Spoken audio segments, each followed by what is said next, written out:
For starters, what should I call you? I'm Chloe. And you, what's your name? Oh, John. My name is John. Delighted to meet you, John. Could you tell us a little about yourself and what you can do, Chloe? Of course. I'm the first personal assistant built by CyberLife. I take care of most everyday tasks like cooking, housework, or managing your appointments, for example. And I understand you're the first android to have passed the Turing test. Could you tell us a little more about that? I really didn't do much, I just spoke with a few humans to see if they could tell the difference between me and a real person. But it was a really interesting experience. But this is the first time in history that man has created a machine more intelligent than himself. I gather your brain can perform several billion operations per second, is that right? Absolutely, but I only exist thanks to the intelligence of the humans who designed me. And they have something I could never have. Really? And what's that? A soul.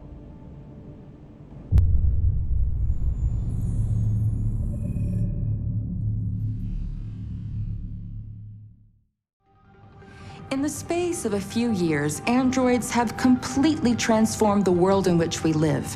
By letting androids into our homes and factories, the CyberLife company has made them everyday technology.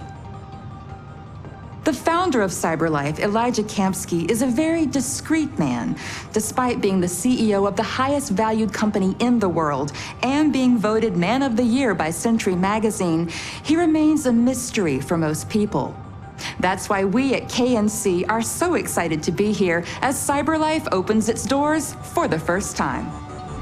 Elijah Kamski, could you please tell us where we are? Certainly, and welcome. We're currently in CyberLife's production center in Detroit, where all models are designed and manufactured. More than 10,000 androids come off the production line every day. Fascinating. Could you tell us what your goal was when you founded CyberLife? Well, I simply wanted to use technology to carry out all of our most annoying and repetitive tasks, so we'd have more time to enjoy life. I imagine you must have faced many challenges. Yes, there were technical challenges, but the hardest thing was to design an object that we would want to welcome into our homes.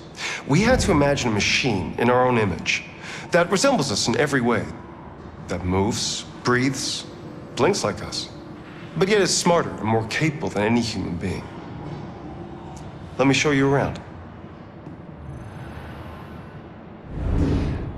We're here in production unit 4. Could you explain in a few words how the androids are made? Sure, yeah, it's very simple. We use machines to manufacture machines. The removable parts are assembled on a production line, and then we apply a synthetic skin to the whole body. A human operator checks the cognitive abilities with a pre-established protocol, and finally, the android is conditioned and sent out throughout the country. Here's the result. Say something. Hello, I am a RZ400 model.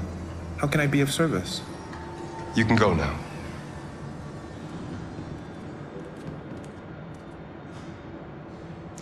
Our androids are already replacing humans in many fields. For example, they represent more than 80% of all university professors and 63% of all medical staff.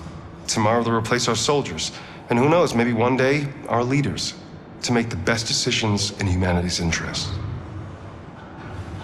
Come on. Replacing humans with machines has led to record unemployment of 28%. What do you think about the situation? Okay. The first steam engines also caused an increase in unemployment. But no one today would imagine turning back the clock. Artificial intelligence makes everyday lives easier. Nothing can stop progress. What's happening here is inevitable.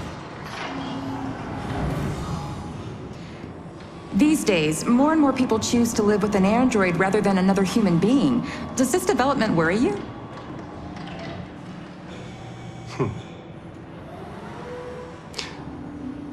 Everything's much easier with an android. They obey your orders without ever complaining. They can cook, discuss philosophy with you, have intimate relationships according to your desires. They never say no.